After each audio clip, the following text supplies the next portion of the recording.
হাতে যদি মাত্র 10 মিনিট সময় থাকে আর শুধুমাত্র 1 চামচ ম্যাগি মশলা থাকে, তাহলে খুব সহজেই একটা মুখরোচক ও চটপটা রেসিপি তৈরি করে নিতে পারবেন। আজ নিয়ে এসেছি ঢ্যাঁড়সের একটা দুর্দান্ত স্বাদের মুখরোচক রেসিপি। ভাত হোক বা রুটি পরোটা, যে কোনো কিছুর সাথে এই রেসিপিটা থাকলে একদম জমে যাবে। আপনাদের কাছে আমার একটাই অনুরোধ রইল যে বাড়িতে অবশ্যই একবার হলেও এইভাবে ঢ্যাঁড়স রান্না করে দেখুন, তারপর আমায় কমেন্ট করে জানাবেন যে রেসিপিটা আপনাদের কেমন লাগলো। নমস্কার বন্ধুরা, তিয়াশাস রেসিপিতে সকলকে স্বাগত জানাই। তাহলে চলুন বন্ধুরা, আজকে এই দুর্দান্ত স্বাদের ঢ্যাঁড়সের রেসিপিটা দেখে নেওয়া যাক। তবে রেসিপিটাকেও স্কিপ করবেন না। স্কিপ করলে আমি কি পদ্ধতিতে রেসিপিটা বানালাম আর কি কি মশলা ব্যবহার করলাম সেটা আপনারা মিস করে যাবেন। তখন হয়তো রেসিপিটা খেতে ততটা ভালো হবে না। প্রথমে আমি বেশ কয়েকটা ঢ্যাঁড়স নিয়েছি, আর ঢ্যাঁড়সগুলোকে ভালো করে ধুয়ে পরিষ্কার করে এর গা থেকে জলটাকে ভালো করে মুছে নিয়েছি। এবার ঢ্যাঁড়সটাকে মাঝখান দিয়ে কেটে নিচ্ছি, আর যেগুলো ছোট ঢ্যাঁড়স রয়েছে সেগুলোকে গোটা গোটায় রেখে দিচ্ছি। আর ঢ্যাঁড়সগুলো একটু কচি দেখে নিতে হবে। দেখুন, একটু কচি দেখে আমি ঢ্যাঁড়সগুলো নিয়েছি। একটু কচি কচি ঢ্যাঁড়স দিয়ে এই রেসিপিটা খেতে খুবই ভালো লাগে। তো দেখুন, সমস্ত ঢ্যাঁড়স আমার কাটা হয়ে গেছে। এবার আমি এই ঢ্যাঁড়সগুলোকে একটা প্লেটের মধ্যে তুলে নিচ্ছি। ঢ্যাঁড়সের মধ্যে পিচ্ছিল ভাব থাকার জন্য অনেকেই ঢ্যাঁড়স খেতে পছন্দ করেন না, তাই ঢ্যাঁড়সগুলোকে কাটার পর আর কিন্তু ধোয়া যাবে না। কাটার পর যদি ঢ্যাঁড়সগুলোকে ধোয়া হয় তাহলে এর মধ্যে পিচ্ছিল ভাবটা থেকেই যাবে। এবার আমি একটা কড়াই গরম করে নিয়েছি, তারপর এর মধ্যে দিয়ে দিচ্ছি অল্প 1 চামচ মতো সর্ষের তেল। এবার তেলটাকে খুব ভালো করে গরম করে নিয়েছি। তারপর আমি এর মধ্যে কেটে রাখা ঢ্যাঁড়সগুলো দিয়ে দিচ্ছি। সঙ্গে দিয়ে দিচ্ছি সামান্য পরিমাণে একটু নুন আর একটু হলুদের গুঁড়ো। এবার এই নুন আর হলুদের গুঁড়োটা দিয়ে ঢ্যাঁড়সটাকে কিছুক্ষণ ভেজে নিচ্ছি। এতে করে ঢ্যাঁড়সের মধ্যে যে পিচ্ছিল ভাবটা আছে সেটা অনেকটাই চলে যাবে, আর রেসিপিটা খেতেও কিন্তু অসাধারণ টেস্টি হবে। তো কয়েকবার নাড়াচাড়া করে মিশিয়ে নিয়ে একটা ঢাকনা লাগিয়ে আরও কিছুক্ষণ ভেজে নেব। এতে করে ঢ্যাঁড়সটাও বেশ খানিকটা নরম হয়ে যাবে। ঢাকা দিয়ে আমি বেশ কিছুক্ষণ ঢ্যাঁড়সটাকে ভেজে নিয়েছি। তো ঢ্যাঁড়সের গায়ে দেখুন এরকম একটা হালকা কালার এসে গেছে। ঠিক এই পর্যায়ে ঢ্যাঁড়সগুলোকে আমি একটা পাত্রে তুলে রেখে দিচ্ছি।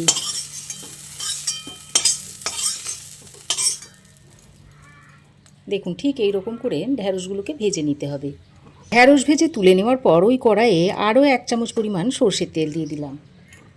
এবার এই তেলের মধ্যে একটা শুকনো লঙ্কা ছিঁড়ে দিয়ে দিচ্ছি, আর দিয়ে দিচ্ছি 1/2 চামচ পরিমাণ গোটা জিরে।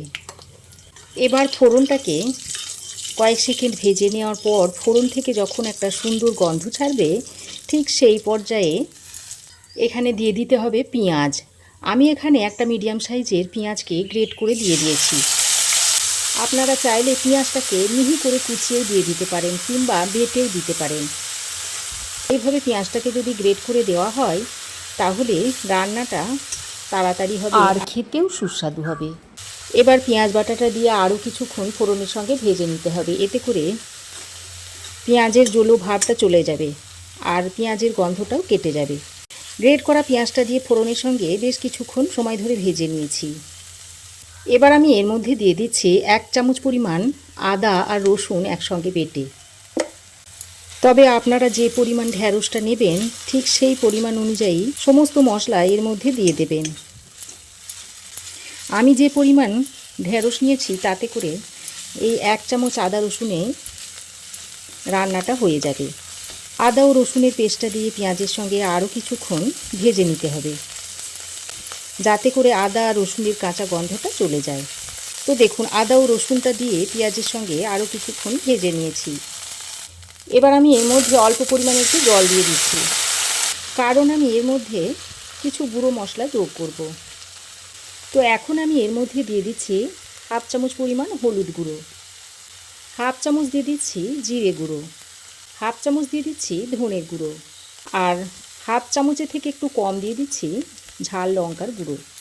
আর এই রেসিপিটা একটু ঝাল ঝাল হলে খেতে বেশ ভালো হয়। তারপর এর মধ্যে দিয়ে দিচ্ছি রঙের জন্য 1/2 চামচ পরিমাণ কাশ্মীরি লঙ্কার গুঁড়ো। এবার আরও অল্প পরিমাণে একটু জল দিয়ে দিচ্ছি। তারপর মশলাটাকে খুব ভালো করে কষিয়ে নিচ্ছি। দেখুন বন্ধুরা, গুঁড়ো মশলাটা দিয়ে আমি বেশ ভালো করে মশলাটাকে কষিয়ে নিয়েছি। আর মশলা থেকে দেখুন তেল ছাড়তে শুরু করেছে। এখন আমি এর মধ্যে দিয়ে দিচ্ছি একটা বড় সাইজের কুচনো টমেটো। টমেটোটাকে আমি ছোট ছোট করে টুকরো করে কুচিয়ে নিয়েছি। টমেটোটা দিয়ে একবার নেড়েচেড়ে মিশিয়ে নিয়ে এর মধ্যে দিয়ে দিচ্ছি পরিমাণ মতো নুন। আগেও আমি ভেন্ডিটা ভাজার সময় নুন দিয়েছিলাম, সেই পরিমাণ বুঝে নুনটা এখানে দিলাম। তো নুনটা দিয়ে ভালো করে নেড়েচেড়ে মিশিয়ে নিয়েছি। তারপর আবারও একটা ঢাকনা লাগিয়ে মিডিয়াম ফ্লেমে বেশ খানিকক্ষণ কষিয়ে নিতে হবে। ঢাকা দিয়ে টমেটোটাকে আরও কিছুক্ষণ কষিয়ে নিয়েছি। আর দেখুন সাইড দিয়ে দেখুন তেল ছাড়তে শুরু করেছে আর টমেটোটা বেশ অনেকটাই নরম হয়ে গেছে। আর এইভাবে আমি একটু খুন্তির সাহায্যে এরকম চেপে চেপে দিচ্ছি, তাহলে টমেটোটা একদম গলে যাবে। তবে আপনারা চাইলে এখানে টমেটো কুচোর বদলে টমেটো পেস্ট করেও দিতে পারেন, সেক্ষেত্রে রান্নাটা আরও বেশি তাড়াতাড়ি হবে। দেখুন টমেটো খুব ভালোভাবে গলে গেছে আর মশলাটাও খুব ভালো করে কষানো হয়ে গেছে। এবার আমি স্বাদটা যাতে ব্যালেন্স হয় সেই জন্য সামান্য পরিমাণে একটু চিনি দিয়ে দিচ্ছি। আর এই চিনিটা দেওয়ার কারণে যেমন স্বাদের ব্যালেন্সটা ঠিকঠাক হবে, তেমনি এই রেসিপিটা খেতেও খুবই ভালো লাগবে। তো চিনিটা দিয়ে আবারও খুব ভালো করে মিশিয়ে নিয়েছি। এবার আমি যে ভেন্ডি বা ঢ্যাঁড়সটা ভেজে রেখে দিয়েছিলাম সেটা এর মধ্যে দিয়ে দিচ্ছি। তারপর এই মশলার সঙ্গে ঢ্যাঁড়সটাকে খুব ভালো করে মিশিয়ে নিচ্ছি। বন্ধুরা, ঢ্যাঁড়সের রেসিপি তো আপনারা অনেকভাবে খেয়েছেন, একবার এই রকম আমার পদ্ধতিতে তৈরি করে খেয়ে দেখতে পারেন। আশা করছি আপনাদের ভালোই লাগবে। তো ঢ্যাঁড়সটাকে মশলার সঙ্গে খুব ভালো করে কষিয়ে নিয়ে এবার আমি এর মধ্যে পরিমাণ মতো জল দিয়ে দিচ্ছি। তরকারিটা যেহেতু একটু মাখো মাখো হবে, তাই জলটা আমি অল্প পরিমাণেই দিয়েছি, খুব বেশি জল দিলে হবে না। জলটা দিয়ে ভালো করে সব কিছুকে মিশিয়ে নিয়েছি। মেশানো হয়ে গেলে একটা ঢাকনা লাগিয়ে 5 মিনিট মতো রান্না করে নেব। দেখুন মিডিয়াম ফ্লেমে ঢাকা দিয়ে 5 মিনিট মতো রান্না করে নিয়েছি। আর দেখুন ঢ্যাঁড়স খুব ভালোভাবে সেদ্ধ হয়ে গেছে আর রান্নাটাও মোটামুটি হয়েই এসেছে। এবার আমি সব শেষে এর মধ্যে 1 চামচ পরিমাণ ম্যাগি মশলা পাউডার দিয়ে দিলাম। আর সঙ্গে বেশ কিছুটা ফ্রেশ ধনেপাতা এইভাবে ছড়িয়ে দিচ্ছি। তারপর সব কিছুকে আবারও একসঙ্গে ভালো করে মিশিয়ে নিচ্ছি। তো ম্যাগি মশলা পাউডার আর ধনেপাতার কুচোটা দিয়ে ভালো করে নেড়েচেড়ে মিশিয়ে নিয়ে আর ঢাকনা দিয়ে 1-2 মিনিট মতো ঢেকে রেখে দিচ্ছি। ঢাকা দিয়ে আমি আরও 1-2 মিনিট মতো রেখে দিয়েছিলাম। তো দেখুন রেসিপিটা একদম সার্ভ করার জন্য একেবারে রেডি হয়ে গেছে। আর দেখুন দেখতে কতটা সুন্দর হয়েছে। এবার এটা আপনারা সাদা ভাত, রুটি, পরোটা সব কিছুর সঙ্গেই পরিবেশন করতে পারবেন। খেতে অত্যন্ত সুস্বাদু হয়। একবার আপনারা এই রকম কচি কচি ভেন্ডি দিয়ে এই রেসিপিটা তৈরি করে নিতে পারেন। তাহলে বন্ধুরা, আমার এই আজকের দুর্দান্ত স্বাদের ভেন্ডি রেসিপি আপনাদের কেমন লাগলো অবশ্যই একটা কমেন্ট করে জানাবেন। ভালো লাগলে একটা লাইক ও শেয়ার করবেন।